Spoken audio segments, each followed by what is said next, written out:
चमकती रोशनी और महत्वाकांक्षाओं से भरे एक शहर में एली नाम का एक भिखारी रहता था। लेकिन वह कोई साधारण भिखारी नहीं था। कभी उसके भी सपने और आकांक्षाएं थीं जो किसी कारणवश उससे दूर हो गईं। अब वह ठंडी फुटपाथ पर बैठता, हाथ में एक कटोरा लिए अनजान भीड़ से दया की उम्मीद करता। एली अपनी जीवन की एकरसता का आदी हो गया था।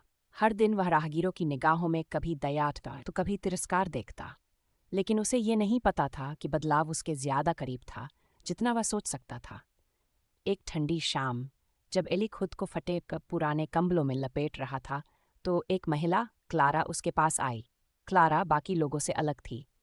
वह एक आर्किटेक्ट थी जो अक्सर जीवन के अनदेखे पहलुओं को अपने स्केच में उतारती थी। मैं तुम्हारे साथ एक सौदा करना चाहती हूँ, क्लारा ने कहा। उसकी आवाज़ कोमल लेकिन दृढ़ थी। तुम्हारे अतीत की हर कहानी के बदले में मैं तुम्हें सिक्कों से ज्यादा कीमती कुछ दूंगी। एली इस अनोखे प्रस्ताव से चकित हुआ और उसने सहमति दे दी, ये नहीं जानते हुए कि यह सौदा उसे कहाँ ले जाएगा। हर दिन जब एली अपने अतीत की परतें खोलता, क्लारा उसे आत्मविकास की एक नई किताब देती। जैसे जैसे दिन हफ्तों में बदलने लगे, एली ने आधी जिज्ञासा और आधी वादा निभाने के लिए उन किताबों को पढ़ना शुरू किया। धीरे धीरे एली का नजरिया बदलने लगा। उसे एहसास हुआ कि उसका अतीत सिर्फ असफलताओं का संग्रह नहीं था, बल्कि सीखने का एक सफर था। एक खुशनुमा शनिवार की सुबह, किताबों से प्रेरित और अपने अंदर के छिपे हुए सामर्थ्य को जानकर, एली ने बदलाव की कोशिश करने का फैसला किया।